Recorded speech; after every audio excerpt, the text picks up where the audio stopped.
vamos a ver mente y psique no es exactamente lo mismo. Este es un terreno fascinante, ¿no? La captación de tu propio cuerpo. ¿Por qué? Porque tu cuerpo lo puedes vivir por dentro, ¿no? Como sustentáculo de tu yo, de tu ser, pero también lo puedes captar por fuera, como un objeto. Lo puedes pesar, lo puedes medir, lo puedes valorar, ¿no? De hecho, como vamos a ver, y lo van a ver ustedes múltiples veces en su quehacer, delirar, o sea, disvariar acerca del cuerpo, es muy diferente a disvariar respecto a tu vecino, a tu enemigo, a tu conocido, etcétera, ¿no? O sea, los disvaríos, los delirios acerca del propio cuerpo son un tema muy particular, muy específico y con diferencia respecto a otros delirios, ¿no? Por eso dice ahí, el cuerpo es único porque es experimentado por dentro, o sea, el yo como por fuera, como objeto. Y obviamente la conciencia también nos permite percatarnos de los objetos externos que nos rodean. Donde quiera que ustedes estén, están captando su silla, su escritorio, su ventana, la lámpara que quizá los ilumina, los ruidos de la casa donde están ustedes o del departamento donde están ustedes, el calor que en este momento hace, eh, las paredes que los rodean, etcétera, ¿no?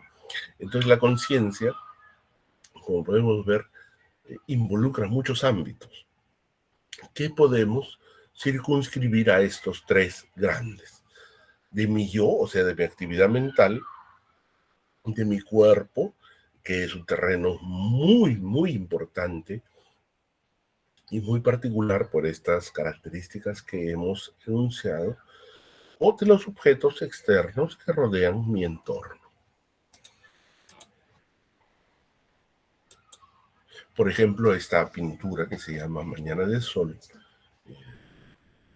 Hopper, ese pintor norteamericano, que ustedes seguramente conocen, nos permite alegorizar esos tres ámbitos, ¿no? Esa mujer sentada en una cama está obviamente percatándose del entorno a través de esa ventana, está percatándose de su cuerpo, ¿no? Al que toca, tiene las manos recogidas alrededor de sus piernas, pero también podemos intuir que está viviendo su mundo interno, ¿no?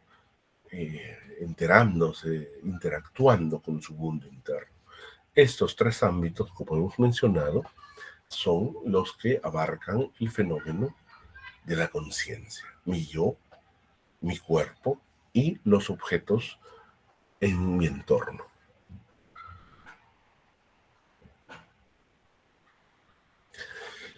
Esta es una frase muy hermosa de Pinker. Pinker es un neuropsicólogo, un psicólogo cognitivo que ustedes deben leer y yo suscribo realmente con la poca autoridad que tengo en lo que dice Pinker, ¿no? No podemos ver la luz ultravioleta. Mentalmente no podemos rotar un objeto en la cuarta dimensión. Quizá tampoco seamos capaces de resolver enigmas como la conciencia. La conciencia, imagínate un día tú prendes tu computadora, claro, hoy hay inteligencia artificial, pero es algo pues muy opaco y primario, ¿no? Prendes tu computadora, tu celular y te dice, hola Juanjo, soy tu celular, ¿no? O, hola Fátima, soy tu laptop, ¿no? Eh, pero con una capacidad de interactuar contigo, no de manera esquemática, como pues Alexa o Siri, ¿no? Sino de una manera realmente pues fluida, plenamente consciente de lo que tú eres y de lo que ese pedazo de materia es, ¿no? Es muy probable que la explicación de la conciencia no sea elusiva por mucho tiempo. ¿Por qué? Por, a ver, ¿por qué será, doctor Jara? Ahí está usted. Lo ¿Por de, qué esto es tan complejo? tal vez porque es lo más cercano, es prácticamente hasta autorreferencial. O sea, es como, eh,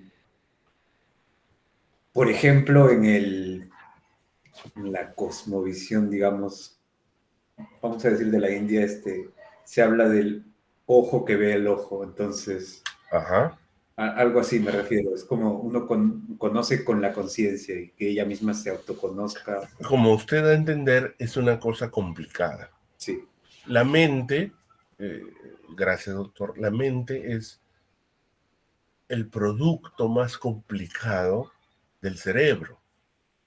Y el cerebro, recuerden, es el trozo de materia más complejamente configurado del universo conocido. No hay en todo el universo que conocemos hasta ahora un trozo de materia configurado, elaborado, estructurado de manera tan compleja. Y de ese trozo de materia tan arduamente configurado, la mente es su producto más complejo, no lo más abstracto, lo más elaborado, lo más rebuscado, lo más diferenciado. Y lo que nosotros estudiamos, los psiquiatras, no es a priori la mente, sino las enfermedades mentales. O sea, la parte más retorcida, más deformada, más alterada del producto más complejo, del trozo más complejamente configurado de materia del universo conocido. O sea, la conciencia es quizás uno de los temas más arduos que nos preocupan, ¿no? La estructura del átomo, los agujeros negros, todo eso es accesible y lo vamos a descubrir. El secreto de la conciencia probablemente nos tome más porque estamos ante uno de los fenómenos más arduos y complicados de nuestra propia materia, ¿no? No es una materia ajena, es nuestra propia materia.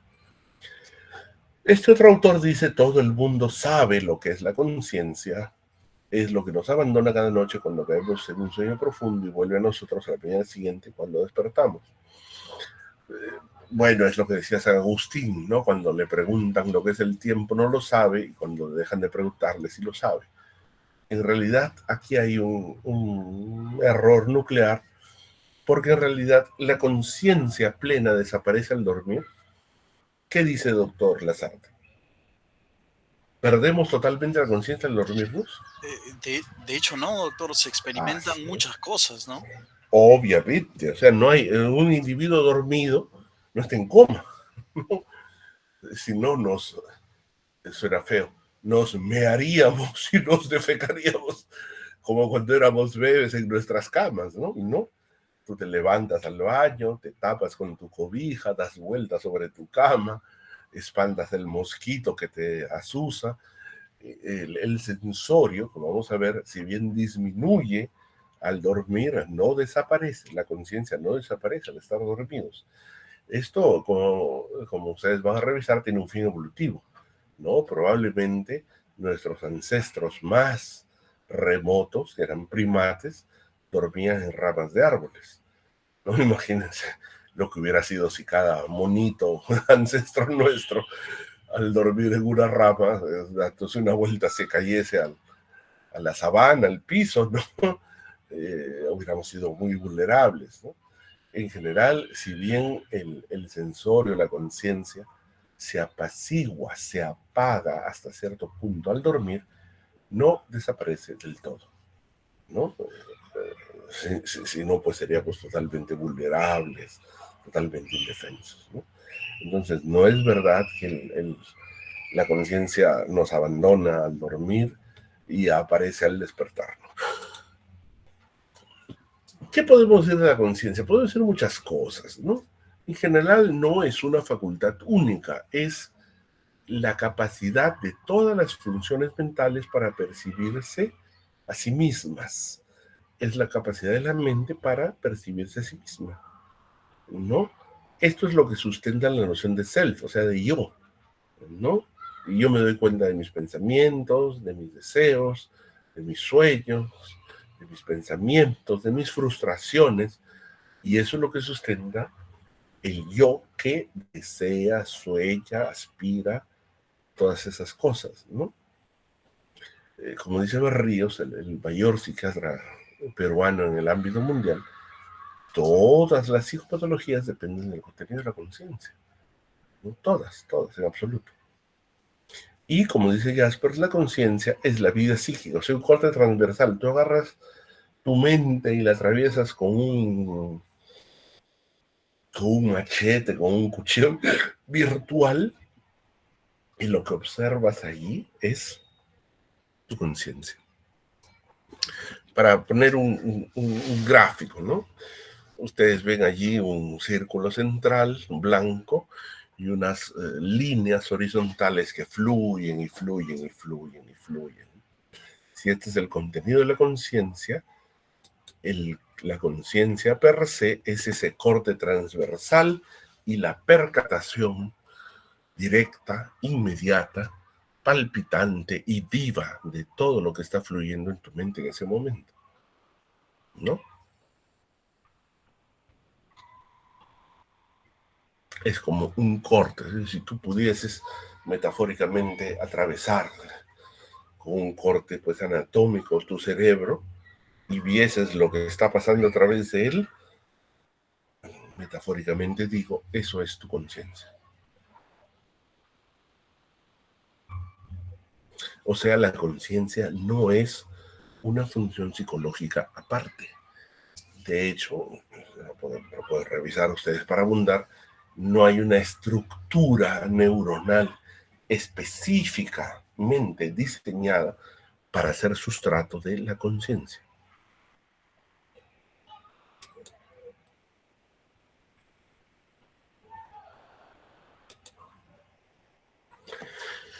Ahora, a nivel clínico, sin duda, este es un tema de la mayor importancia, ¿no? ¿Por qué? Porque la alteración de la conciencia es una situación dramática, ¿no? Cuando tú eres un paciente que llega cargado, traído por sus familiares y te dicen se ha desmayado, no responde, es obviamente una situación pues álgida, ¿no? Álgida, severa, que requiere de ti como médico tu mejor conducta, ¿no? Al margen de que pueda ser un estupor disociativo, ¿no?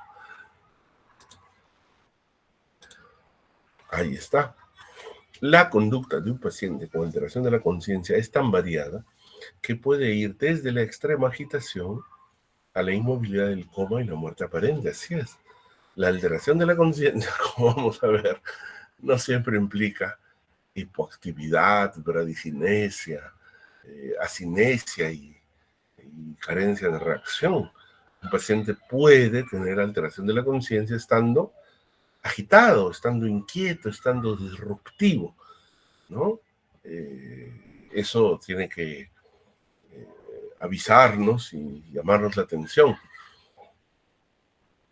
Dicen que uno sabe que envejece cuando empieza a contar las mismas anécdotas.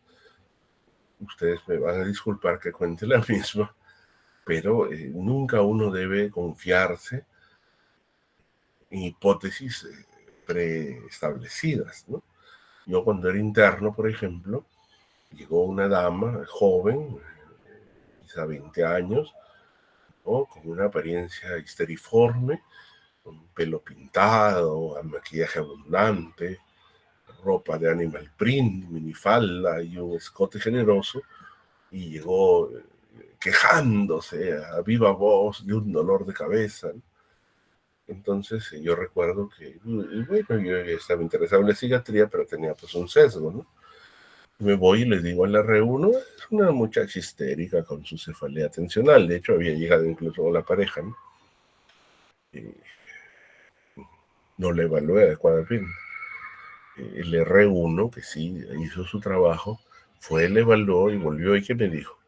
¿Quién sabe la anécdota? Yo ya le he contado. Es una de las famosas anécdotas que cuenta el doctor Cruzado. ¿Quién sabe? ¿Usted, doctor Jara? ¿O usted, doctor Cruz? ¿O usted, doctor Lazarte? Sí, recuerdo que la contó, pero no recuerdo exactamente qué era. Le voy a recordar su memoria.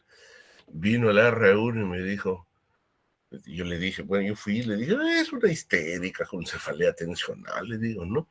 Y vino a la reunión y me dijo, disculpen, oye, huevón, es una hemorragia subaracnoidea. ¿No? Así es, una paciente tenía hemorragia subaracnoidea y si tú no lo valoras o si tú te sesgas y no haces un diagnóstico diferencial, te estás quedando pues en una posición equivocada.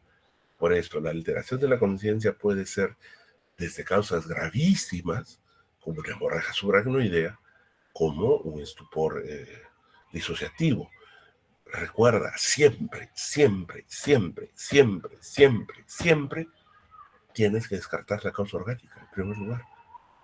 Siempre. ¿Por qué?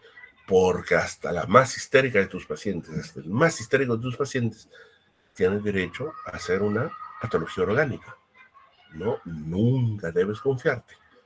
Examina, valora el cuadro de manera integral, de manera amplia, para que no cometas el error que ese internito que yo fui cometió, ¿no?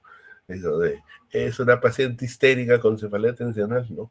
Evalúa el cuadro, examina, interroga, pregunta y valora para que no te quedes en ese lugar equivocado.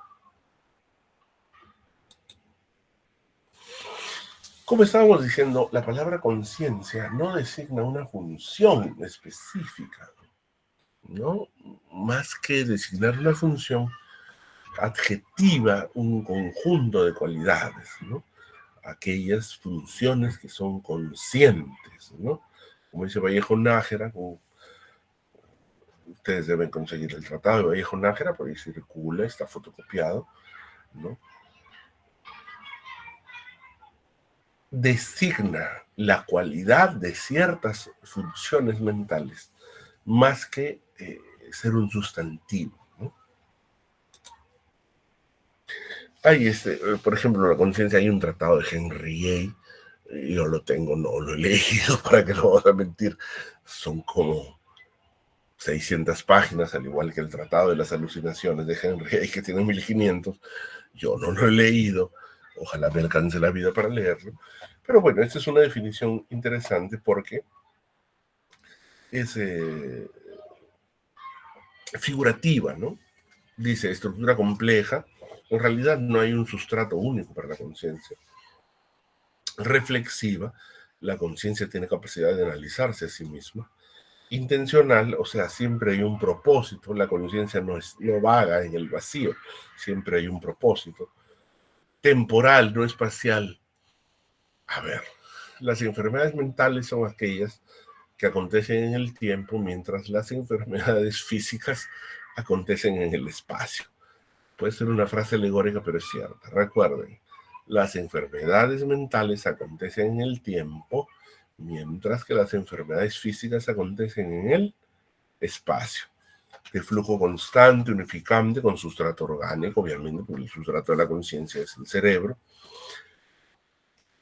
y que está formada por la integración de todas las actividades psíquicas. O sea, cuando tú eres consciente de tu propio accionar psíquico, eso se llama conciencia, ¿no?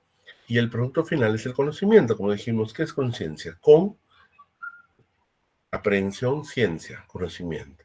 Conciencia es la capacidad de conocer. O reconocimiento de algo real o no. Obviamente, la conciencia te permite distinguir lo que es cierto, lo que es verdadero, lo que es objetivo de aquello que no, de aquello que es soñado, de aquello que es fantaseado, de aquello que es imaginado, etc.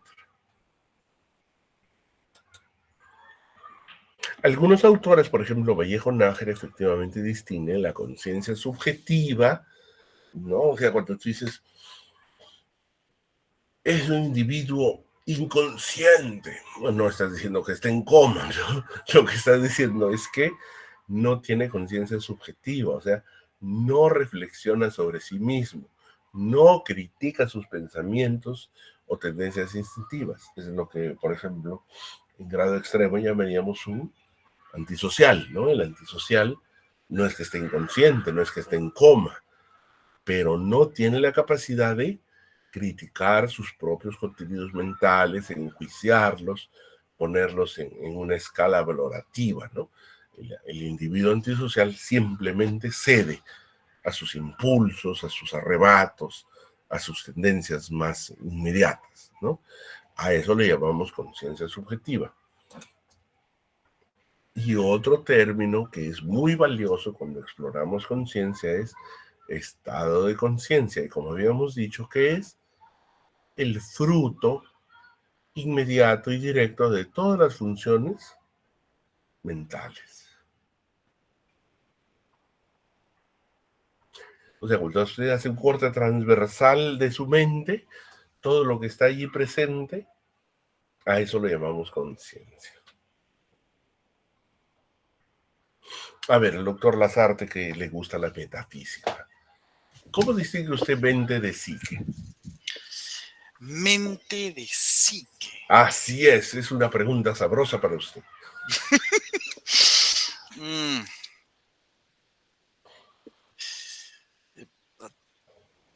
La psique involucra necesariamente una parte que no necesariamente conocemos. Correcto, la parte inconsciente. Ujú. Por ejemplo, cuando usted dice, no me acuerdo, ¿no? Y se golpea su frente cada día más grande, ¿no? Y al rato, ¡blup!, aparece en su conciencia ese contenido amnésico que no recordaba. ¿Quién hizo el trabajo? Su mente inconsciente. O sea, lo que debe llamarse psique. Psique involucra lo consciente y lo inconsciente. Mente es solo lo consciente, ¿no? Ese es un fenómeno que todos hemos vivido al margen de Freud y toda la teoría psicoanalítica. Es frecuentísimo. No me acuerdo. Ya lo tengo en la punta de la lengua. Y al rato, ¡blup!, asoma en su mente aquello que usted no recordaba. Le ha pasado, ¿verdad? Sí, ocurre, ¿Quién doctor. hizo el trabajo? Su psique. O sea, la parte no consciente de su mente. Usted dice, yo no he estado pensando al rato que me había ido, incluso ya no estaba en la residencia, estaba en otra cosa. ¡Blup!, asomó mi mente. Uy, esta es la palabra que no me acordaba. ¿Quién hizo el trabajo? Su psique, la parte no consciente de su mente. O sea, la mente abarca los aspectos conscientes y la psique aquellos conscientes y no conscientes, ¿no? Y eso tiene una serie de intervalos intermedios. Por ejemplo, cuando usted maneja, cuando usted aprendió a manejar, era consciente de cada movimiento, estaba pendiente de cada movimiento. Usted ya sabe manejar, puede manejar, poner la radio, conversar con su colega, mirar el paisaje, pensar en otra cosa. O sea, un conjunto de procesos que en su inicio tenían que ser plenamente conscientes para usted, son automáticos. Se van adentrando en casi en lo inconsciente. Manejo, ¿no?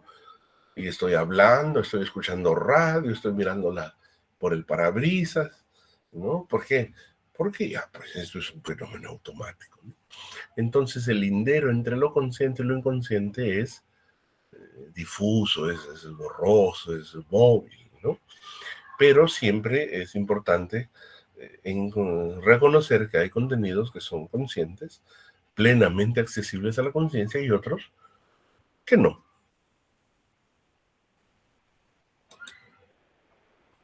Otro fenómeno que esta figura trata de ejemplificar es el campo de la conciencia y el foco de la conciencia. ¿Cuál es el campo de la conciencia? Toda la diapositiva que ustedes están viendo. ¿Cuál es el foco? Lo hemos puesto un poquito más arriba. El foco de la conciencia, que significa que dentro de tu vida psíquica, cuando tú estás despierto, tú puedes estar pendiente y consciente del bullicio afuera de la casa, del ruido en el parque, del calor que hay, de las paredes. Pero dentro de todo eso, y quiero creer que esa es la situación, su foco de la conciencia está en lo que estamos hablando, lo que estamos conversando, lo que estamos tratando de explicar, ¿no? O sea, no hay una conciencia plena de tu entorno, ni de tu vida psíquica, siempre hay un foco. O sea, el punto en el que se concentra tu atención. Siempre. No puedes estar 100% consciente de la silla en que estás sentado, del respaldar de tus pies, de la posición de tu cuerpo, de cada sonido a tu alrededor.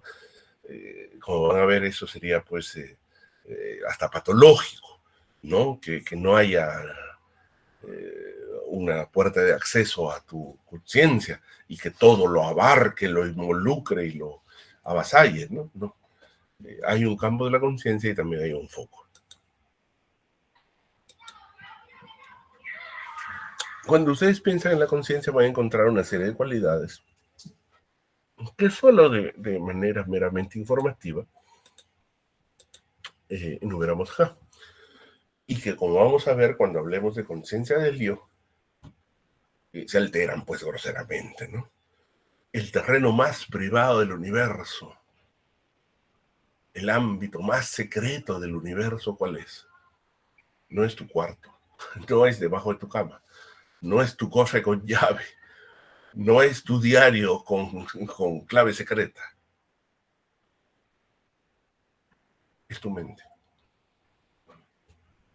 Por eso es que es una alteración grosera, pues. ¿Cuál es la patología con alteración más grosera de la subjetividad o privacidad, doctor Mijail Cruz? Bueno, problemas de la generación de pensamiento, esquizofrenia. La esquizofrenia, imagínate, correcto. Una persona con esquizofrenia puede sentir que le leen su mente, que le publican sus contenidos mentales, que todo el mundo se entera, ¿no? Cosa que debe ser, pues, enormemente generador de sufrimiento, ¿no? Imagínese usted que en este momento todo el mundo lea su mente con todas sus vergüenzas, pecadillos, obscenidades. No, debe ser una situación realmente espantosa, ¿no? Ya esa característica, por ejemplo, falla en alteración de la conciencia del yo, en la esquizofrenia, ¿no? El mundo interior deja de ser subjetivo, ¿no? La gente se entera, te leen la mente, te publican lo que piensas, te roban tus ideas, te insertan ideas, etc. Ya tu mente no es privada y secreta como normalmente es, ¿no? Unidad, como vamos a ver cuando hablemos de conciencia del yo, puede haber desdoblamientos de esta unidad, ¿no? Fenómenos disociativos, de doble personalidad, etc. Normalmente tú, en tu sanidad, en tu salud, distingues que tu yo, tu conciencia es una sola. Intencionalidad, siempre la mente se dirige a un fin o propósito. Integración y síntesis, porque reúne todos los ámbitos y componentes de la vida psíquica en un componente que accede a tu yo y que tú, como vamos a ver en la conciencia primaria del yo, lo asumes como propio y que tú ejecutas esos actos. Tú eres el que ejecuta, el dueño, el protagonista de esos actos. ¿Cómo examinamos la conciencia? A ver, doctora Fátima, buenas noches, ya debe estar anocheciendo. ¿Cómo examina usted la conciencia? Si está orientado. Ya, una parte Orientación. es la orientación. ¿Qué más? Porque la orientación, como vamos a ver, no depende solo del nivel de conciencia. Usted, una persona esquizofrénica que esté encerrada en su casa 10 años, le pregunta qué fecha es y no sabe, está desorientada. Pero no porque falle su nivel de conciencia, sino por su autismo. No le interesa el periódico, el calendario, las noticias, ¿no? ¿Qué dice usted? Pero, o sea, también dentro de la orientación hay otras funciones mentales, ¿no? Que puede ser la percepción, la memoria, la atención. Ya, muy bien. El examen de la conciencia, como dice la doctora, involucra varios ámbitos, ¿no? De hecho, cuando ustedes hacen su examen mental, por ejemplo, y eso llama la atención a veces a otros colegas, dicen, oye, ¿y el nivel de conciencia, no? Porque ustedes se han rotado quizás, o algunos de ustedes han rotado en enlace, ¿no? Cuando tú vas, por ejemplo, a otra especialidad, ¿a qué se reduce el examen mental? Orientado en tiempo, espacio, personal. LOTEPS, Lotep. ¿no? Examen Lotep. mental, 2 puntos, así es. ¿LOTEP o no LOTEP? ¿No? Entonces, esa es una situación pues muy escuchimizada, muy reducida, ¿no? En general, un individuo puede estar desorientado por muchas causas. Entonces, lo primero cuando tú te diriges a tu paciente es interactúa conmigo, me escucha, me atiende, me capta. Eso es lo primero que tú te das cuenta cuando tú valoras a un paciente, ¿no? Al margen de obviamente, su vestimenta, su mirada, su alillo, etcétera. Lo primero cuando tú entrevistas a un paciente es, me mira, está entendiendo lo que yo le digo, se conecta con las preguntas, y a eso le llamamos sensorio, ¿no? Por eso aquí hemos puesto esta diapositiva para que recuerden que la escala de coma de Glasgow no es un buen indicador de nivel de conciencia. ¿Por qué? Porque se ha diseñado para valorar el coma tras un traumatismo encefalocraniano.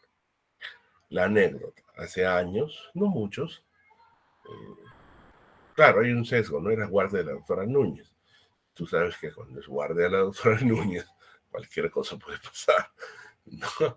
Entonces, que a un paciente un psiquiátrico joven, la doctora Núñez le indicó 200 de quetiapina. Estaba inquieto, no dormía. ¡Plum! Se durmió el paciente.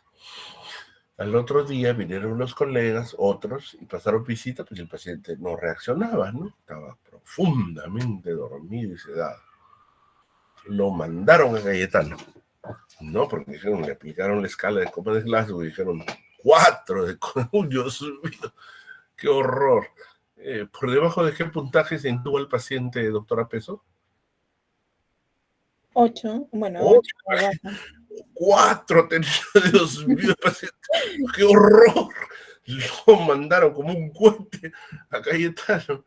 En Cayetano le hicieron sus buenas maniobras, creo que no le pusieron ni cloruro, y en la tarde el paciente volvió caminando. ¿No? ¿Qué tenía? Sopor farmacológico.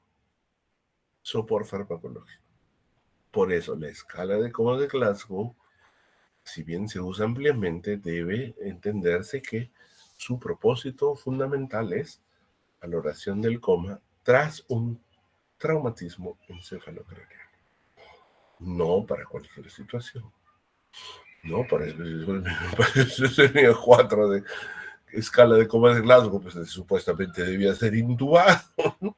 No, lo que pasaba es que la doctora Núñez le había dado quetiapina, 200 miligramos, e hizo pues un profundo sopor farmacológico, ¿no? Recuerden, la escala de coma de Glasgow no está diseñada para valorar todas las situaciones de disminución del nivel de conciencia o coma. Por lo tanto, ¿qué es el sensorio? El sensorio es un conjunto de características que nos permite acercarnos a la valoración del nivel de conciencia. Alerta, atención, respuesta apropiada a las interacciones que hacemos con la persona.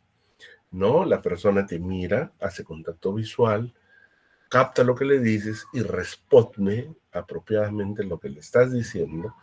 Y en ese interjuego de preguntas y respuestas tú te das cuenta que hay un flujo, ¿no? Te das cuenta que está captándolo.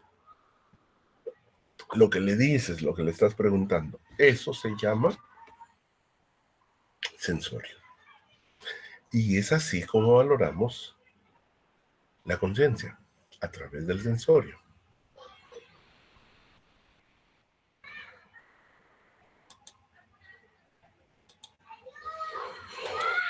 El sensorio, por supuesto, involucra 2 ámbitos: el nivel de alerta y atención, más la capacidad de reaccionar adecuadamente a los estímulos externos e internos.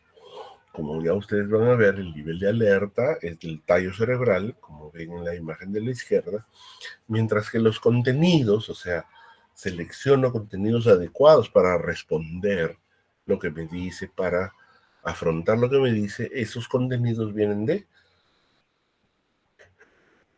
la corteza cerebral, o sea, la interacción de ambos, tallo cerebral, que da el nivel de alerta, más corteza cerebral, que da el nivel de contenidos, ambos funcionan para designar aquello que llamamos sensorio.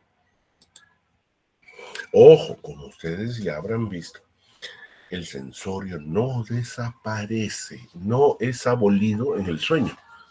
No. Por eso es que mientras ustedes duermen, pueden abrigarse, pueden estirarse, pueden rascarse, pueden taparse, pueden irse al baño, etc. ¿Por qué? Porque el sensorio no es abolido, no desaparece al 100% durante el sueño, lo cual es beneficioso, pues evolutivamente. No, imagínate que durante el sueño tú estuvieras como en coma, te caerías de la cama, te orinarías, te defecarías, era una desgracia, ¿no? No, el individuo, pese a estar dormido, mantiene un grado importante de su sensorio.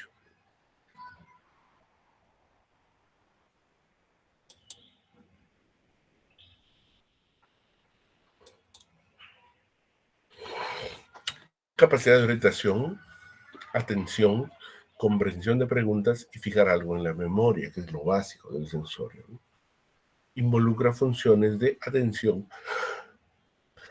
y orientación. Ya es lo básico, ¿no? Un paciente que no te capta, que no te atiende, que no recuerda quién eres, no tiene pues su sensorio conservado. Y por tanto su nivel de conciencia es muy deficitario.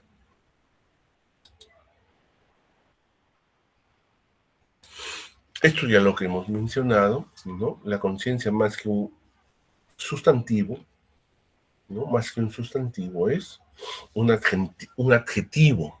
O sea, más que decir esto es la conciencia, tú puedes decir yo soy consciente de esto, esto, esto, esto, esto, esto. Mi conciencia capta esto, esto, esto, esto. Yo soy consciente de esto y lo otro y lo demás allá. O sea, la conciencia más que un sustantivo es un adjetivo. Desde lo básico, que es el estado vigil, ¿no? Estar despierto, la claridad de conciencia, que es un concepto más amplio, más elaborado, y finalmente la conciencia de la experiencia, de la realidad y de uno mismo, que es el fenómeno macro, ¿no? El fenómeno más abarcativo y que revisaremos en su momento.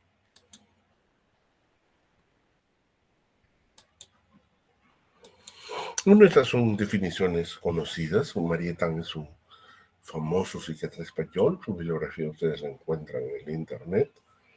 Como decíamos, la conciencia no es una función, sino la captación, la propiedad que permite la captación de todas las funciones mentales.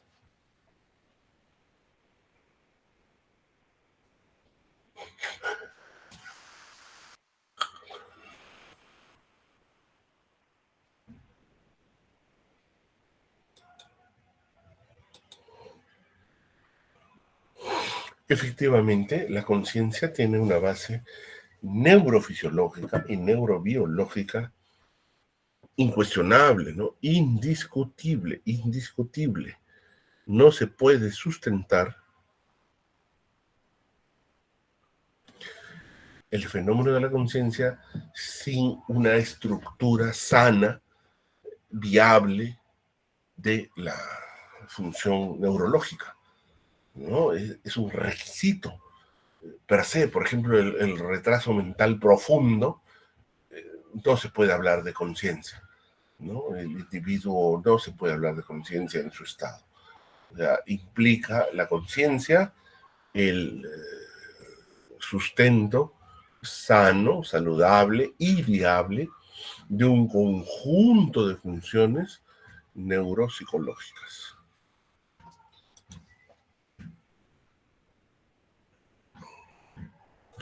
Esto implica un buen funcionamiento de todos estos sustratos, pues, ¿no?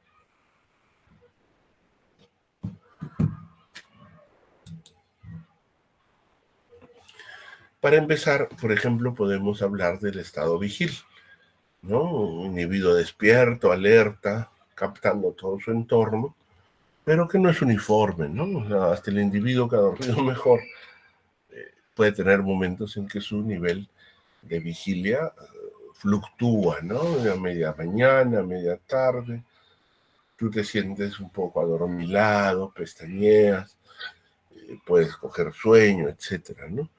Ese fenómeno se llama estado vigil y está influido por diversos elementos, ¿no? Cuando tú estás asustado, estás alegre, o por ejemplo te duchas con agua fría, tu estado vigil aumenta, ¿no? Estás así, alerta. En cambio, si estás somnoliento, estás amodorrado, hace calor, tu estado de vigilia disminuye. Entonces el estado vigil es un nivel basal de la conciencia en el que hay una captación completa, plena, de los estímulos circundantes, ¿no? Y ese estado vigil por defecto puede llevar al estado de adormecimiento. Entonces no pasa nada, nadie dice nada, uno está aburrido. Esto que pasa a veces, muy raramente y muy de vez en cuando, en las guardias del doctor Cruzado. Bueno, sigamos. Aparte del estado vigil, algunos autores distinguen la lucidez o claridad de conciencia. O sea, una cosa es estar despierto y otra cosa es la claridad de conciencia. Es una cosa que puede parecer pues muy, muy fina, pero como vamos a ver, tiene importancia cuando tú valores estos fenómenos, ¿no? O sea, está íntimamente vinculada al grado de vigilancia, el que tú estés lúcido, ¿no? Solo un sujeto totalmente despierto dispone a plenitud de sus funciones mentales, ¿no? La visión plena, amplia y restricta designa la lucidez. Dice, estoy lúcido, dice.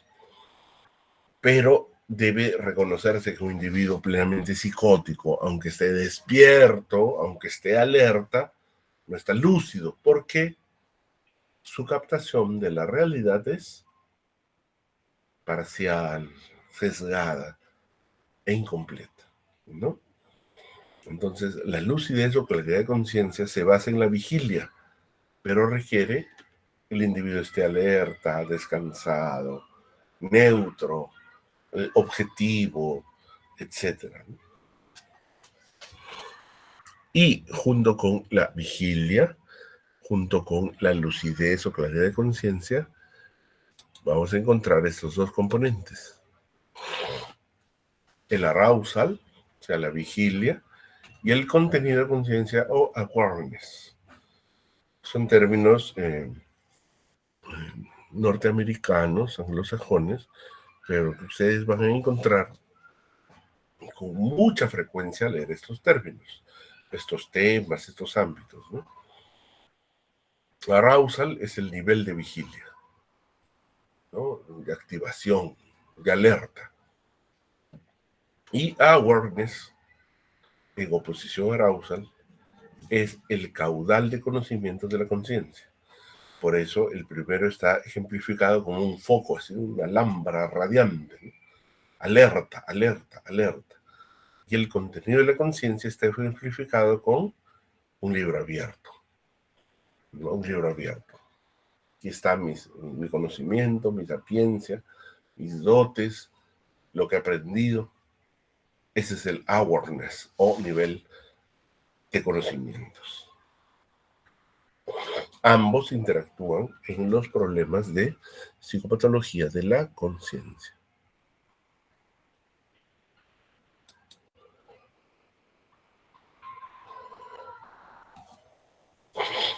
Hay algunas diferencias entre alerta y awareness.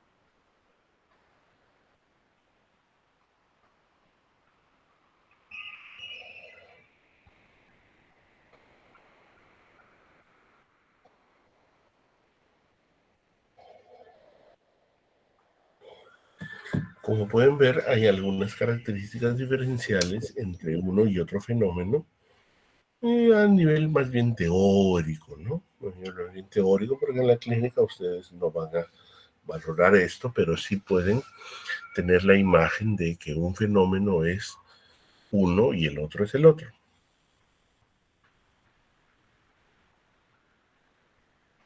Como pueden ver, la vigilia sí tiene un sustrato, mesencéfalo-pontino. Por eso es que cuando si ustedes revisan neurología hay el síndrome de locked-in, ¿no? El individuo está despierto, pero no tiene ninguna reacción, ¿no? Está como enjaulado. Locked-in significa encerrado en, ¿no? O sea, el paciente puede tener la capacidad de estar despierto, de abrir sus ojos, pero el contenido de la conciencia se da por la función de la corteza cerebral, ¿no? Puede estar despierto, puede estar alerta, puede estar mirando, pero todo lo que yo he vivido no existe, todo lo que yo he aprendido no existe, todo el contenido de la corteza cerebral ha sido borrado. Ah, ahí está, pues, ¿no? Hay una disociación. El individuo está alerta, pero no es consciente de su contenido mental, de los recuerdos, del trasunto que implica, pues, la vida humana, ¿no? Desarrollarse, padecer, sufrir, etc. Ambos contenidos interactúan, ¿no? Más arousal, más awareness y viceversa.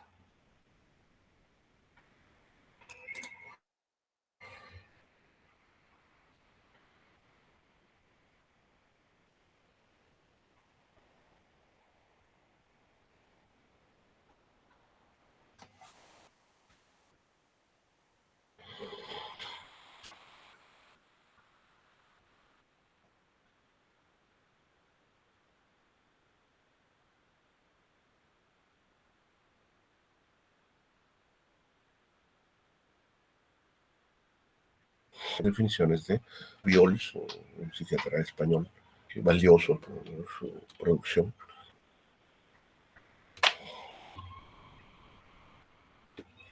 Ahí distingue la conciencia del yo de la conciencia del entorno. Al final son lo mismo, solo se dirigen a distintos objetos. Ahí está, según Sims, las tres dimensiones de la conciencia, o sea, la conciencia plena abajo, pero que puede llegar al sueño profundo en función de este fenómeno onírico. La conciencia que puede llegar al coma, ¿no? Un hospital, y la conciencia que puede acceder, y esto sí es un proceso fortuito, valeroso, valiente y apropiado, ¿no? O sea, cuando una paciente quiere conocer más de su infancia, dice, no me acuerdo nada de mi infancia, pero quiero conocer, y accede a su recuerdo, y se da cuenta, pues, que quizás eran contenidos reprimidos por el sufrimiento, por la vivencia que le tocó padecer, ¿no?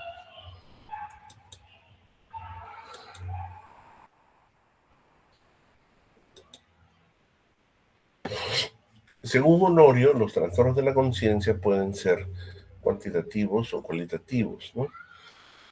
Los cuantitativos abarcan el entorpecimiento, en primer lugar, que son condicionados por la atención, no son por mala fe ni porque el individuo no quiera acordarse, son simplemente alteraciones de la memoria.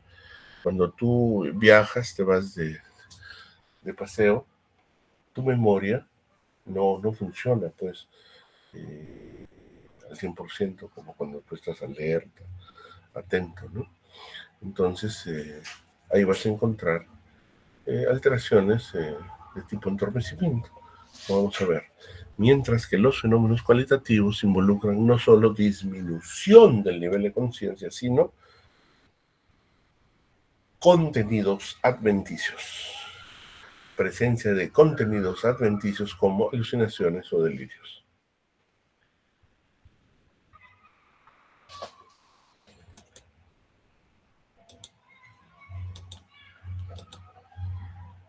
Ahí está, según Honorio Delgado, tenemos esos tres grandes grupos.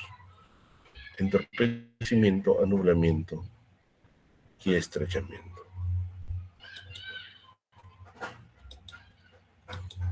Y ahí están los tipos que Honorio describe.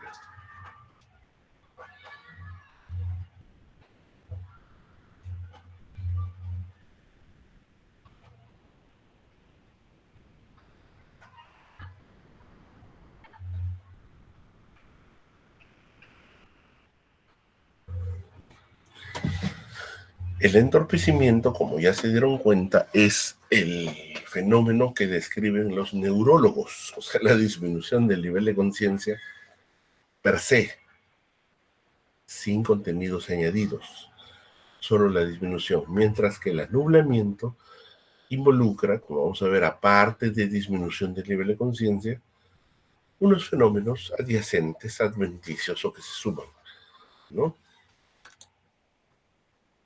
Y como vamos a ver, el estrechamiento en la práctica es prácticamente lo mismo, es casi lo mismo que el estado crepuscular. O sea, recuerden, hay que distinguir entorpecimientos, que es la mengua de la función de conciencia, anublamientos, que es la mengua más contenidos adventicios, y el estrechamiento, que es igual al estado crepuscular.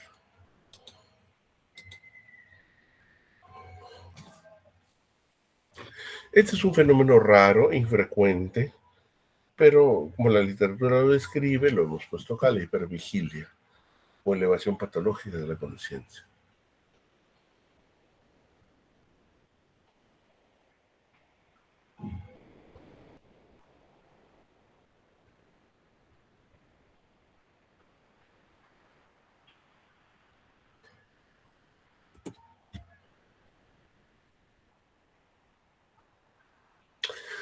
Si seguimos, vamos a encontrar ya no el aumento patológico, sino la mengua patológica.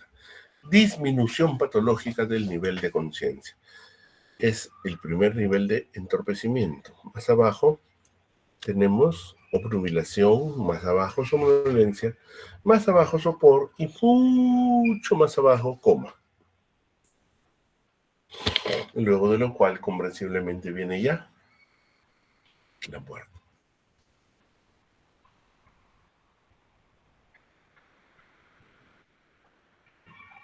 O sea, de la conciencia normal al coma, a la muerte, hay toda una escala de gradaciones. No es un fenómeno directo, es un proceso. Un proceso, ¿ya? Me disminuyo mi nivel de conciencia, me olvido, no me interesa. Es un proceso.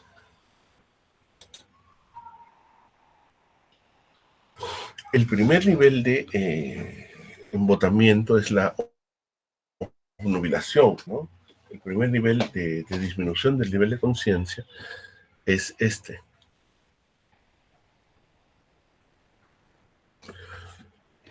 El embotamiento. ¿Se ve la diapositiva, doctor Lasarte? Sí, doctor. Obnubilación, embotamiento. Correcto. Es el primer nivel de disminución del nivel de conciencia. El individuo no está dormido, ¿eh? Pero tú lo ves como aletargado, atontado, ido. De hecho, puede deambular y actuar. Incluso puede estar excitable y agitado, más que somnoliento, ¿no? Pero cuando tú dejas de estimularle, el individuo se sume en el sueño. Rápidamente, de manera inmediata, el individuo se sumerge en el sueño, ¿no? Entonces, al estimularlo ya no de manera verbal, sino de manera física, a veces intensa, que reaccione. Pero ese es el primer nivel de disminución de la conciencia, embotamiento.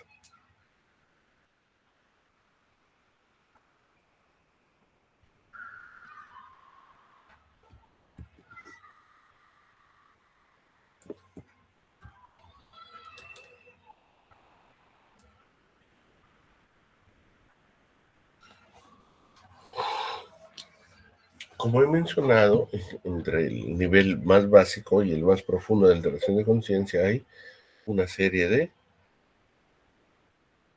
fenómenos, de características, ¿no? Por ejemplo, acá Un paciente en coma es la total ausencia de contenido y reactividad de la conciencia. Obviamente, entre el embotamiento y el coma hay estados intermedios que abarca un poco de uno y del otro, ¿no? En el caso del coma, ni siquiera la estimulación más fuerte y potente lo despierta al paciente. Estímulos más intensos no evocan ni siquiera respuesta de retirada. Y en el tronco encefálico se van apagando las señales de reflejo.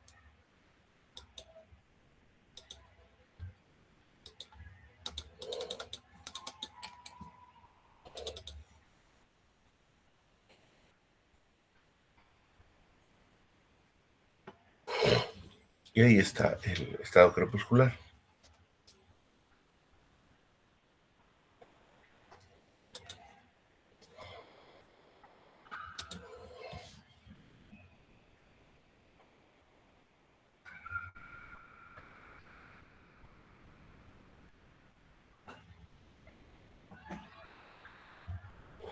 El estrechamiento de conciencia, que es por excelencia el fenómeno más parecido y que debe englobarse dentro de los estados crepusculares, implica que, así como ven en la imagen, hay un foco, ¿no? Así como esa imagen de tiro al blanco, esa diana de la mira telescópica, hay un foco donde hay mayor atención y el resto de los contenidos mentales están soslayados, borrosos, opacados, desteñidos, ¿no? Se requiere una evaluación fina porque muchas veces el entrenador, el médico no entrenado, no distingue. Bueno, pues el señor está bien. No, la paciente fulanita está bien. Sí, puede que en ese momento que lo evalúa está bien, pero nadie sale pues 40, 50 kilómetros de su casa sin avisar y con riesgo de perderse, ¿no?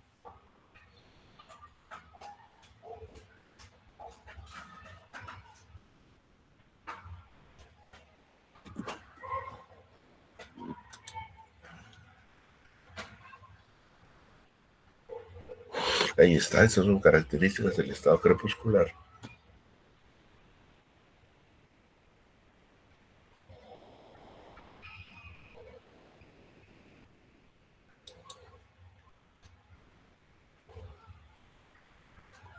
Y eso es lo que mencionábamos, hay un estado crepuscular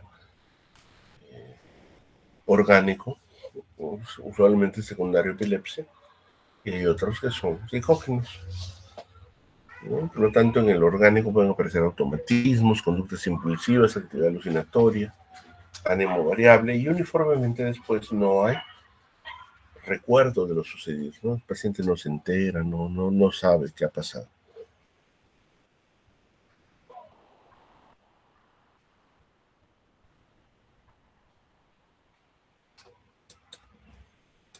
Ahí está Hans Berger. Este colega fue el que diseñó el aparato de electroencefalograma.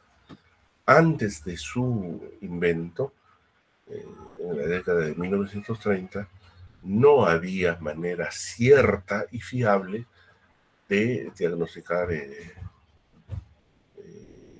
un electroencefalograma, de aplicar y evaluar un electroencefalograma. La gente iba, se sometía, lo anestesiaban y bueno, salía con su resultado, con su tira de examen. Ahí está. Hans Berger fue el que permitió separar el estado crepuscular orgánico u orientado de el desorientado.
Doctor, doctor, disculpe. Estábamos en que los estados crepusculares se pueden distinguir entre los orientados y los desorientados. El orientado es aquel, como vemos, propio de situaciones psicógenas, y los desorientados son propios de situaciones orgánicas. Siempre el diagnóstico diferencial nos obligará a valorar en primer término los estados desorientados de posible origen orgánico. Por ejemplo, llega un paciente a la consulta con su familia y te dicen, reaccionó como ido, tiró cosas, le hablábamos y no contestaba. Ese es un estado, pero estaba despierto, lo mirábamos y caminó, pasó de un lado al otro, y tú dices, o sea, no estaba inconsciente, no estaba tirado en el piso, pero no reaccionaba, estaba haciendo movimientos, etcétera, ¿no? Entonces es un estado crepuscular. Lo primero es valorar este estado crepuscular. ¿Se trata de orgánico, una causa orgánica, o se trata de una causa psicógena? Siempre en el diagnóstico diferencial ordenado tendremos que ir hacia la valoración de una causa orgánica. Puede ser una epilepsia, puede ser un ictus, puede ser una intoxicación, etcétera, ¿no? Recuerden, el estado crepuscular fue descrito clínicamente antes de que se conozca el electroencefalograma. Una pregunta, doctor. A ver, doctor. El caso del síndrome de Ganser, ¿este es causa psicógena? Bueno, el síndrome de Ganser, como seguramente ustedes han leído o van a leer, es una supuesta histeria que semeja una demencia, ¿no? O sea, si la histeria puede simular todo, ¿por qué no va a simular pues una psicosis, una demencia, etcétera? Entonces, en un paciente pues encarcelado, no va a ser raro que por determinados requisitos o requerimientos el paciente llegue a simular esto, ¿no? La única vez que yo he visto un Ganser ha sido pues en un adolescente, ¿no? Que tuvo un problema en el colegio, la llevaron y tenía el famoso fenómeno de Borvereiden, que es pasado de. Le muestras 3 dedos y le dices, ¿cuántos dedos hay acá? Y te dice 4. ¿No? Te señalas tu nariz y le dices, ¿qué estoy señalando? Te dice la boca. Entonces tú dices, está captando la pregunta, pero su respuesta es pasada de, ¿no? En general, siempre como un prurito de orden y de sistematización, sobre todo pues, un paciente mayor de edad, un paciente con determinados antecedentes, tú tienes que descartar lo orgánico, siempre, ¿no?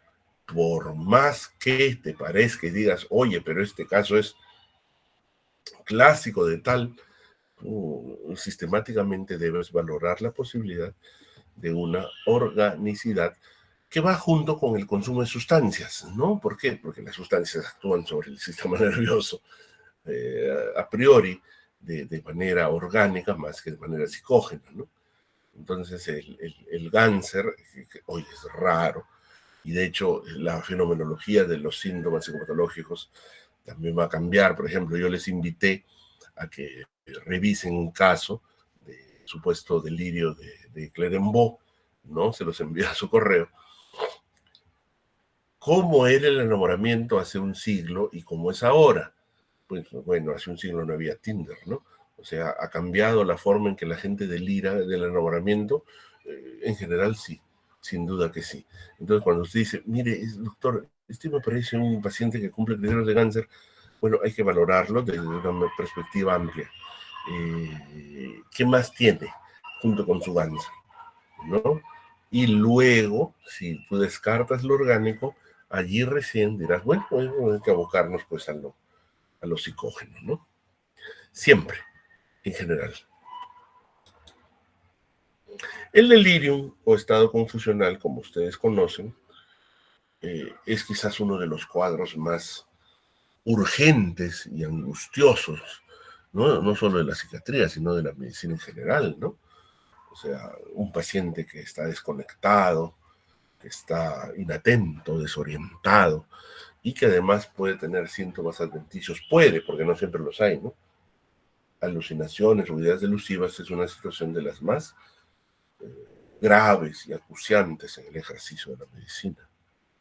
El delirium es, y es bueno reconocerlo así, un estado, un síndrome de insuficiencia cerebral aguda.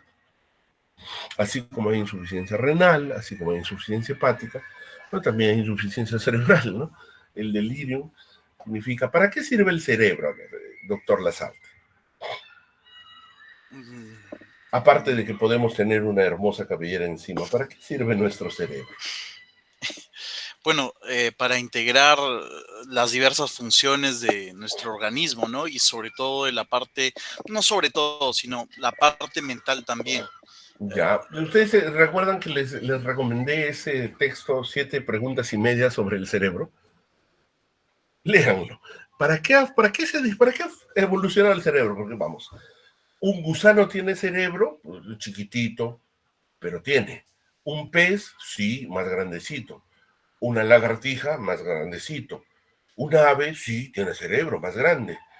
Un mamífero también.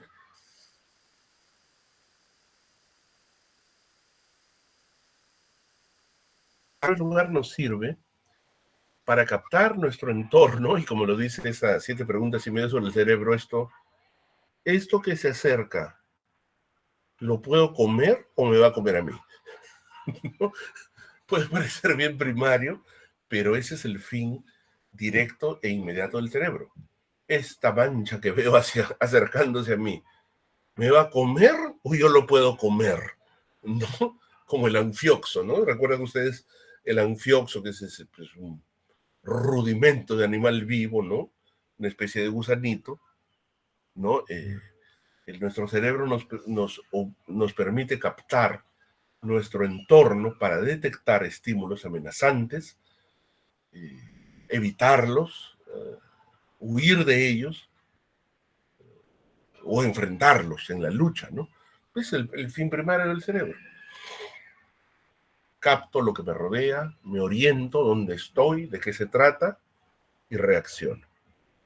Si tú estás en falla cerebral aguda, ni siquiera puedes hacer eso. Por eso dice, doctor, mi familiar no me reconoce, no piensa que está en su infancia, habla con los muertos, gente de hace muchos años, no reconoce su casa, incluso sale al baño y se pierde, ¿no? O sea, ese cerebrito que debe servir en primer lugar para orientarte, identificarte y captar tu entorno, en el delirium está fallando agudamente.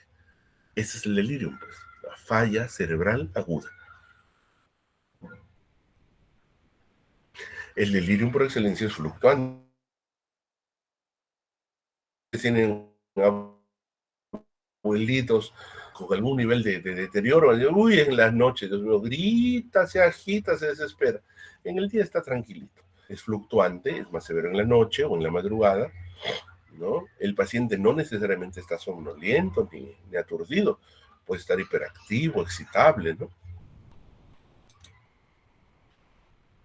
Ahí está, síndrome de insuficiencia cerebral aguda. Hay diversos tipos de delirio, hiperactivo, hipoactivo o mixto.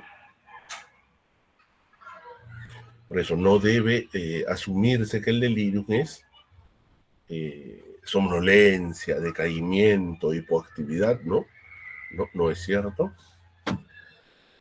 Y bueno, hay algunas sutilezas del término, los términos diagnósticos, ¿no? Por ejemplo, cuando ustedes van al hospital general no van a encontrar que se use el término delirio. ¿Cómo lo llaman? Síndrome confusional. Obviamente nosotros tenemos que traducir y saber pues qué delirium es el síndrome confusional.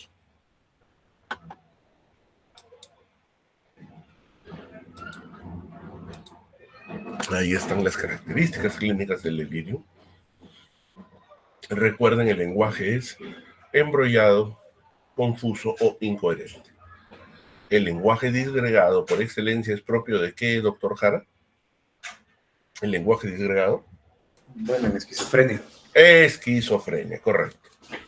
El lenguaje embrollado, confuso o incoherente, donde hay pues rupturas de la sintaxis, daño de la sintaxis, es propio del delirio. En cambio, en la esquizofrenia, usted puede encontrar oraciones bien construidas, sintácticamente adecuadas, pero el paciente se disgrega, ¿no? Pues se va por las ramas, se pierde, regresa, ¿no? Pero si analizo cada oración, está bien construida, pero las asociaciones de ideas en la persona con esquizofrenia son anómalas. Eso se llama lenguaje disgregado. El lenguaje disgregado es propio de la esquizofrenia y el lenguaje incoherente, confuso o embrollado es característico de el delirio.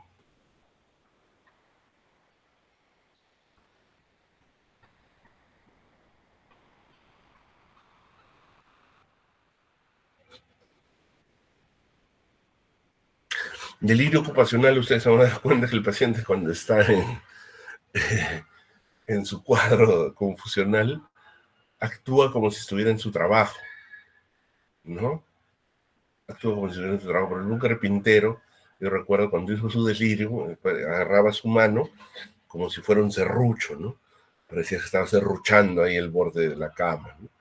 Y actuaba igualito como si estuviera en su trabajo. Obviamente, hubo un residente sagaz que me dijo, pero ¿y si el que delira fuera un asistente de consultorio externo? Bueno, no tendría delirio ocupacional porque no haría nada, me dijo, ¿no? Porque no, en consultorio externo no se trabaja, ¿no? Le recuerdo, el delirio ocupacional, el paciente actúa como si estuviera haciendo su trabajo.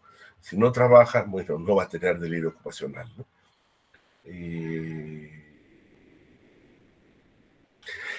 El paciente en delirio no lo puedes valorar solo transversalmente, porque tú lo entrevistas 5 minutos y en ese momento puede parecerte lúcido. Pero como el delirio es fluctuante, tiene que ser una valoración longitudinal, o sea, en varios momentos, diversos momentos, ¿no? Y recoger una buena historia. Si la familia te dice, no, doctor, en la noche no lo reconoce, y en el momento con la entrevista se está orientado, ¿qué piensas? Delirio, ¿no? En este momento puede estar el paciente alerta, orientado. ¿Por qué? Porque el delirio es fluctuante, pues. Pero si en la noche no reconoce ni a su propia familia, es muy sugestivo, pues, ¿no? Un paciente totalmente desorientado. Que no reconozca a su propia familia, ¿qué tipo de desorientación es, doctora Fátima?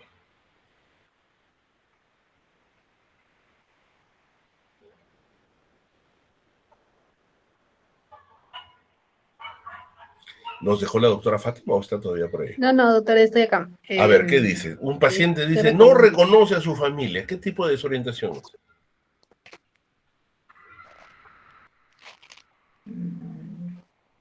¿En tiempo, en espacio, en situación o en persona?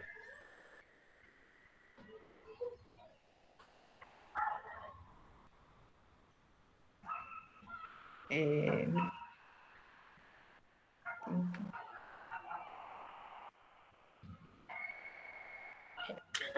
Es una desorientación en persona. persona. Sí. Persona. Ustedes cuando valoren, por ejemplo, cuando hagan certificados de salud mental, que es un trabajo que el psiquiatra frecuentemente hace, tú le vas a preguntar a la persona, ¿quién es esa señora que está con usted? Y lo mira y dice, mi hermana. Y la señora dice, no. ¿Cómo se llama? Se llama Rosita. Y la señora que está al lado dice, no, está desorientada en persona. La desorientación en persona no es solo respecto a uno mismo, es respecto a las personas de tu entorno. O sea, que tú no reconozcas a tu mamá, a tu hermana o a tu hija, revela un grado importante de deterioro. Por eso dice, doctor, no nos reconoce en la noche, piensa que somos extraños, nos grita, dice, llévenme a mi casa. Así es, desorientación en persona. No respecto a la identidad del individuo, pero sí respecto a sus seres más cercanos. O sea, normalmente tú sabes quién es tu hijo, quién es tu hermano, quién es tu papá, ¿no? Son entidades tan cercanas que es muy difícil, pues, que tú digas me equivoqué, lo confundí, ¿no? La desorientación respecto a personas muy cercanas es catalogable dentro de la desorientación en persona y revela un grado severo de desorientación. No sabes quién es tu hermana, la confundes con tu hija, no sabes quién es tu hija, la confundes con tu mamá. Es una situación bastante delicada. Como habíamos mencionado, hay muchos términos sinónimos de delirio, ahí pueden ver algunos.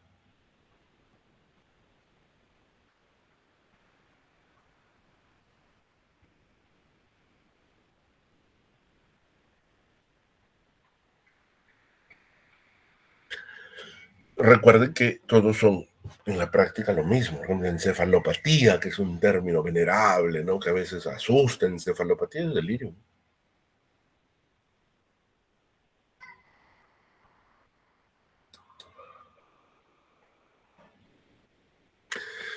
Van a encontrar en algún hospital general alguien que quiera hacer diferenciación entre confusión y delirio. Ya, sí, hay autores que lo hacen, pero en la práctica es poco útil, ¿no? Poco valioso. Incluso hay una evolución, ¿no? Desde el estado, como puedes ver en la figura inferior, cómo se configura el delirium, ¿no? No deja de tener un fin descriptivo, pero en la clínica no necesariamente pues es útil.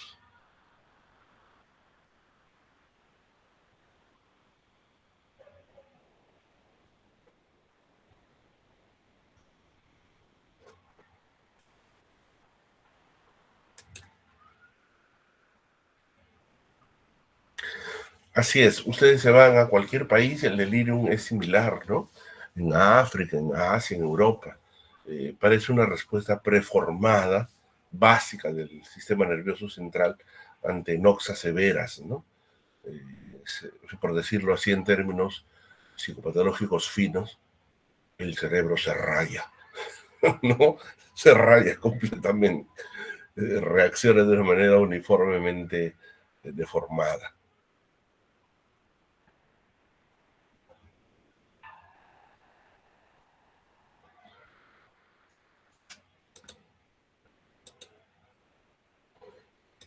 Esta lámina simplemente nos permite recordar estos dos subtipos de delirio, el hipoactivo, el mixto y el hiperactivo, que en realidad coexisten, ¿no? En el día el paciente suele estar hipoactivo, en el amanecer se torna hiperactivo, y esa combinación de hipoactivo e hiperactivo se llama delirio mixto, que es lo que más frecuentemente vemos, ¿no?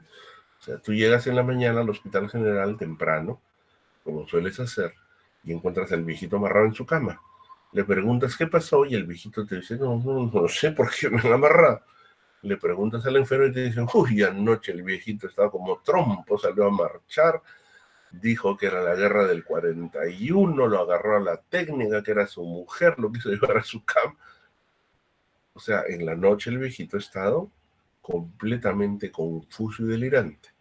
En la mañana puede haber desaparecido el delirio o estar hipoactivo, ¿no? Porque tú vas y lo ves al viejito como dormido. Ahí dice, el viejito está tranquilo. Bueno, despiértalo. A ver si lo puedes despertar.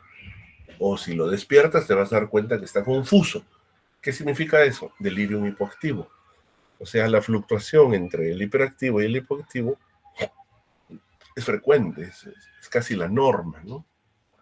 Es el cuadro más usual de delirium que uno ve en la práctica clínica.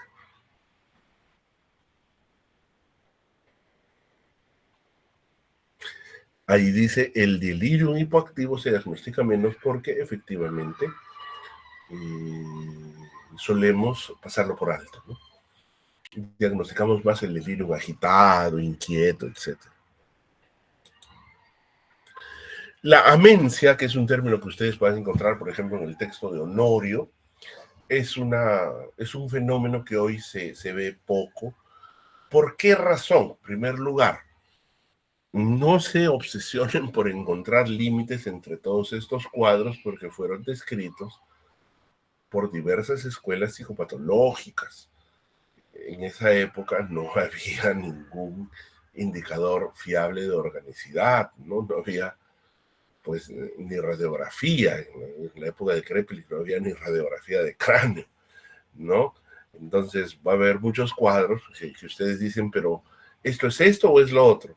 Bueno, cuando se describieron no había límites fiables, fronteras específicas, ¿no? Por ejemplo, la amencia, que es un estado de holodisfrenia, todas las actividades psíquicas están perturbadas.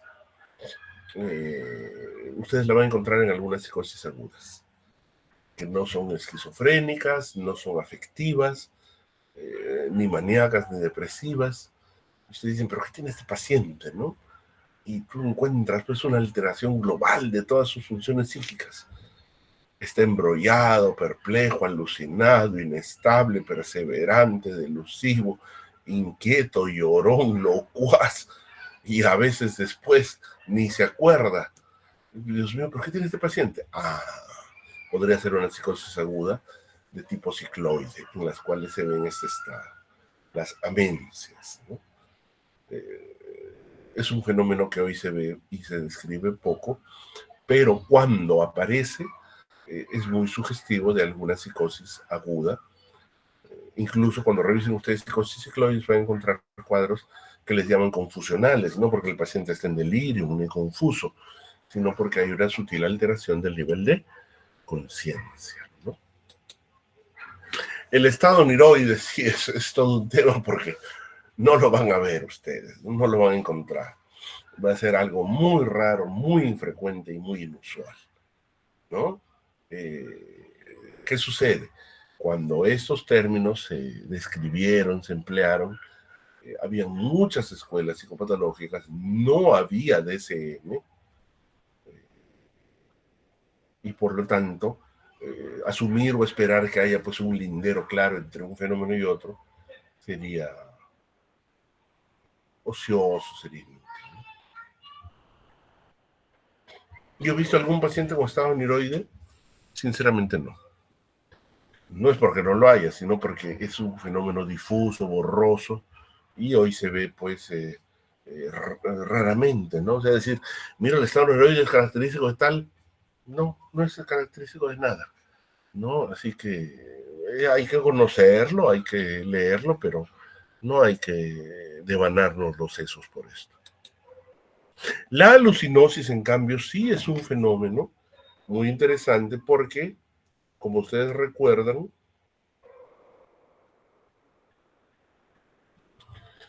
la mnemotecnia de la alucinosis es alucino, sí. Si el paciente sabe que está alucinando, se llama alucinosis, ¿no? O sea, el individuo sabe que está alucinando.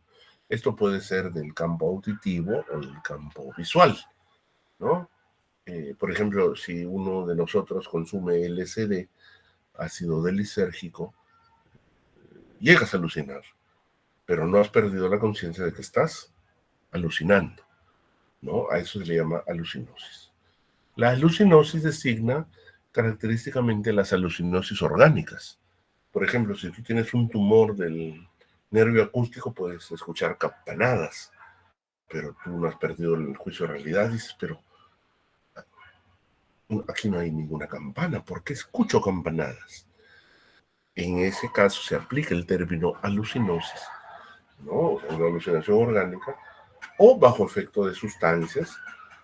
Por ejemplo, la alucinosis alcohólica es un fenómeno raro, ¿no? El individuo alucina, pero sabe que está alucinando, ¿no? En resumen, como hemos revisado muy brevemente, la conciencia es la base de todos los fenómenos de la vida psíquica. Necesitamos distinguir el nivel de conciencia, que es lo que ve el neurólogo usualmente, y todos obviamente, desde el embotamiento, somnolencia y sopor hasta el coma, de las alteraciones del contenido de conciencia, donde lo que llamaba Honorio, pues los anublamientos, donde junto a la disminución hay contenidos adventicios, y ahí encontraremos el delirium, la amencia, la alucinosis, el estado niroide, la embriaguez alcohólica, etc. Y siempre, en primer lugar, siempre, siempre, siempre, pero mucho siempre, si tú encuentras alteraciones de conciencia en un paciente nuevo, tiembla, no pienses que es histérico, como el internito cruzado pensó en su momento. Primero reflexiona, ¿será orgánico? Lo orgánico tiene muchas caras, y la histeria también, pero por orden de severidad, es como diagnosticar un cáncer. Si tú palpas un bulto en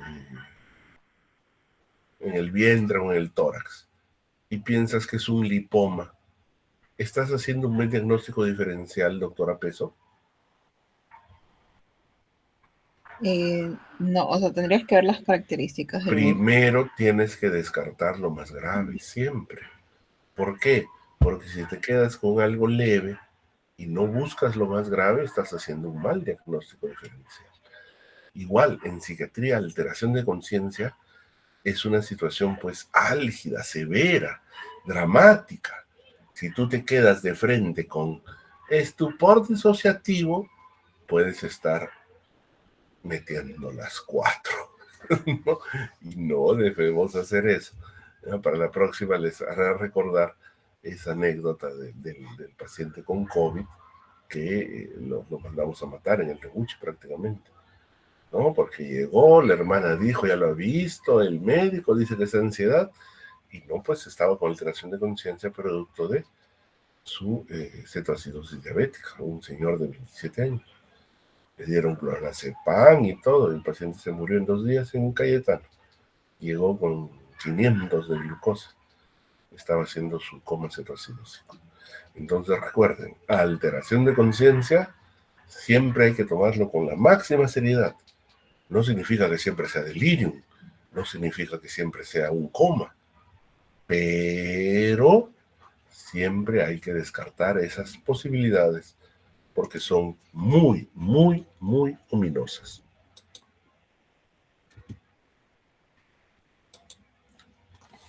Muy bien, ¿alguna pregunta o comentario de parte de ustedes, mis queridos colegas? Tengo un comentario, se podría decir. Adelante, doctor Jara, ¿cómo no? Anécdota reciente, digamos, A en ver. una buena noche que me recuerdo lo que mencionó. También hubo un paciente que nos reportaron de piso que estaba completamente no reactivo, no despertaba, lo fui a ver y pues dije, lo primero que uno piensa es, seguro está, antes de ir, ¿no? Seguro está en estupor catatónico. Ya, ¿y qué fue? Yo lo vi, la verdad, no lo evalué, no había rigidez, no encontré signos catatónicos propiamente. En Glasgow le hice igual, 7. Ya.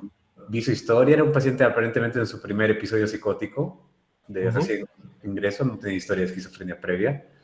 Entonces, nada, pensé que lo mejor sería llevarlo a Cayetano porque voy a ser orgánico.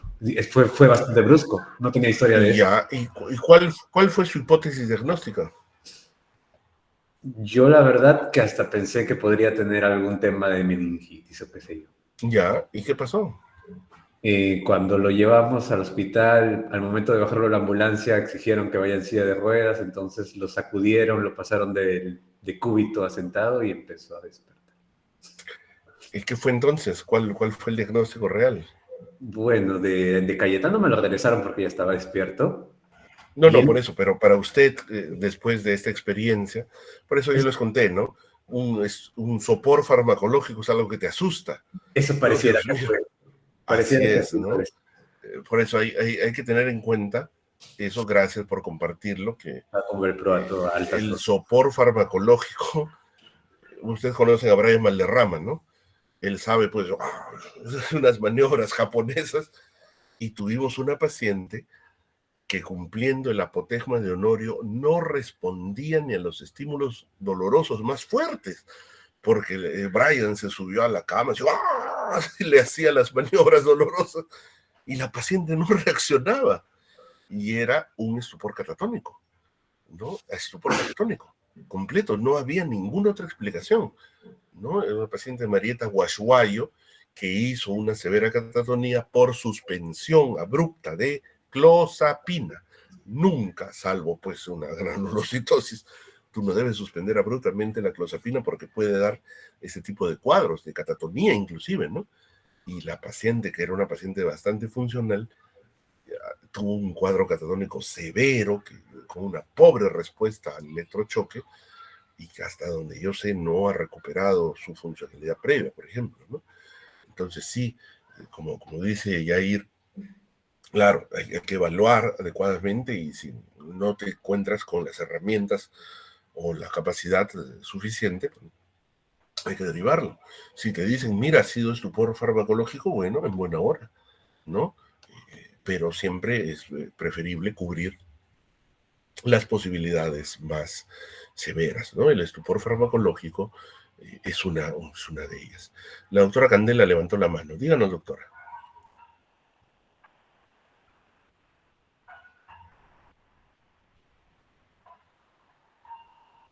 ¿Aló, doctora? Sí, doctor, disculpe. Adelante. Quería preguntar algo sobre el delirio. Diga En usted. cuanto a alucinaciones, o sea, ¿qué tan frecuente es que el paciente tenga alucinaciones de cualquier tipo, visuales, auditivas? Esa es una pregunta muy interesante y probablemente eso varíe según la etiología del delirium, ¿no? Se llama síntomas adventicios porque pueden o no estar, ¿no? ¿Qué significa? Que no son unánimes. Un paciente puede no tener alucinaciones y estar en delirio, ¿no? Usualmente, ¿cuáles van a ser las más frecuentes? Si el delirium es orgánico, ¿cuáles van a ser las alucinaciones más frecuentes? En las visuales, ¿no? Porque Visuales. es una etiología orgánica. Le mentiría si yo le digo, esta es la cifra. De lo que yo entiendo va a depender bastante de la etiología, pero siempre las visuales van a ser más frecuentes. La doctora Peso levantó la mano. Diga usted, doctora. Doctor, una consulta. Con respecto al delirium, ¿es un cuadro que puede instaurarse de forma insidiosa? O sea, se suele instaurar de forma insidiosa, Ya, ¿cierto? el delirium nunca es crónico.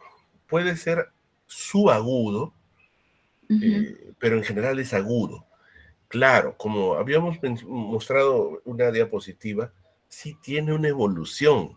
O sea, no es que se presenta de una hora a otra, ¿no? El paciente puede estar aturdido, aletargado un día y luego va emergiendo el delirium con más vivacidad y para algunos autores, pues que le llaman delirium al agitado y confuso, francamente, delirante, sí, pues se va a notar una evolución, ¿no? En general no hay una instauración hiperaguda, ¿no? De una hora para la otra. Es de un día para el otro, un día para dos días para tres. Sí. Ahora sí, claro, si usted es muy finamente clínica y describe todo eso, va a encontrar el estado apático, confuso, ¿no? Claro, El estado confusional. ajá, Pero en general, sí, no es una cosa que debute pues a 5 p.m., paciente normal, 6 p.m., paciente completamente en delirio. Tiene una evolución de horas a algunos pocos días, pero en general el delirium siempre es agudo, no hay delirium crónico. De ok. allí, y eso ustedes revisarán, que es un diagnóstico diferencial muy interesante, es el paciente con demencia, cuando hace delirium, se lo nota más aparatosamente desarreglado, desmejorado. Ahí usted va a tener que hacer el diagnóstico. ¿Este paciente ya tenía demencia y ahora está en delirium o es simplemente un delirio? Ese es un cuadro que van a ver. Y lo otro, cuando el paciente sale del delirium, hay un déficit post-delirium, donde el paciente no está en su nivel previo. Le cuesta tiempo volver a su nivel previo. Te puede confundir. Yo he visto pacientes que parecen demenciados y no es una demencia, sino después de su cirugía, después de su intervención o su internamiento, baja su nivel funcional y lentamente va recuperándolo, no porque tengan demencia, sino porque es un fenómeno que no evaluamos, y ustedes van a ver en psiquiatría de enlace, ¿no? Paciente mayor, lo operan, tú lo vas a ver y lo encuentras, el paciente está demente. No, baja su nivel de funcionalidad respecto a lo previo. En algunos casos eso puede revelar una demencia incipiente y larvada, pero en otros simplemente hubo ese bache y lo recuperan en el transcurso de semanas o meses. Díganos, doctora Fátima.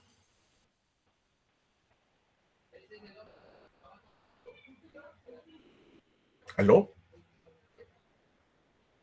La Doctor, doctora levantó disculpe. la mano. Sí, Adelante. sí, disculpe. Quería comentarle, bueno, no sé, no tengo dudas si esto es un estado oniroide. Eh, Alguna vez escuché el caso de una, no era paciente psiquiátrica, pero algo que comentaba, que decía de que después no sé, ya se había despertado, habían pasado varias horas, y presentaba esto de que alguna situación parecía que había sido un sueño, o sea, que no podía identificar si esto era un sueño o había sido real, pero usualmente eran de situaciones pasadas, y era muy frecuente que le pasaba. Lo único que había identificado en ese momento es que estaba bajo estrés, por, no sé, X Ah, cosas. bueno, en los estados transicionales entre el sueño y la vigilia se asocian mucho al pensamiento fantástico, ¿no? Como solíamos, y eso no necesariamente es un estado oniroide, porque el estado oniroide es del todo involuntario. El pensamiento fantástico, por ejemplo, yo solía ejemplificarlo, ¿no? Un domingo en la mañana, temprano, no tienes guardia, ¿no? Eh, y estás pensando en el hombre que amas mientras tu esposo al lado ronca. ¿No? Habían colegas casadas que se reían mucho, porque efectivamente eso es un pensamiento fantástico. O sea, tú sabes que eso no es real, tú sabes que eso es deleitoso, es agradable soñar en eso, pero el estado oniroide, en cambio, es ajeno a tu voluntad. ¿No? No es algo que tú estás entre el sueño y la vigilia imaginando cosas bonitas y deleitándote porque es domingo y no tienes guardia, ¿no? Es otra cosa un poquito más, no un poquito, mucho más complicado y complejo, y que no se podría, de hecho, diagnosticar en base a que la paciente te diga, yo cuando estoy entre el sueño y la vigilia imagino, sueño tales cosas, ¿no? El estado oniroide tendría que tener una consistencia mucho más duradera y no es lo que se establece simplemente entre el sueño y la vigilia. Doctor, y si esto fuera, o sea, mucho tiempo después de este despertar, y que igual se identifique así como que no puede reconocer si esto fue un sueño, que parecía un sueño o algo así. Faltan elementos de juicio para poder dirimir, ¿no? En general, un estado oniroide llega a tener un impacto clínico, ¿no? Lo que usted está diciendo es una paciente soñadora que se deleita en su fantasía, que a veces dice que no puede distinguir lo que es real de lo que es un sueño, pero en general funciona sin mayor inconveniente, ¿no? Habría que determinar con claridad si esto es un tipo de pensamiento fantástico. Ustedes van a ver en adolescentes y en gente inmadura el pensamiento fantástico es riquísimo. Los famosos amigos imaginarios y todo lo demás, y que incluso te lo cuentan, un afán pues de llamar un poco la atención, ¿no? Llamar la atención no es malo ni bueno. Cuando eres adolescente o eres histriónico te encanta llamar la atención, ¿no? Entonces cuando alguien te cuenta, sí, mi amigo imaginario fulanito, sutanito, menganito, y tengo 4, ¡ah! Tú te asustas y dices, Dios mío, estará psicótico. No, es pensamiento fantástico. Pensamiento fantástico. Y en adolescentes, pues es la mina, ¿no? De los pensamientos fantásticos. Entonces habría que ver si realmente el solo hecho de que a usted le haya llamado la atención ya revela un carácter pintoresco, melodramático, hasta cierto punto de este fenómeno, ¿no? Se tendría que delimitar mejor. Gracias, doctor. ¿Algo más que ustedes quieran comentar o preguntar, mis queridos colegas?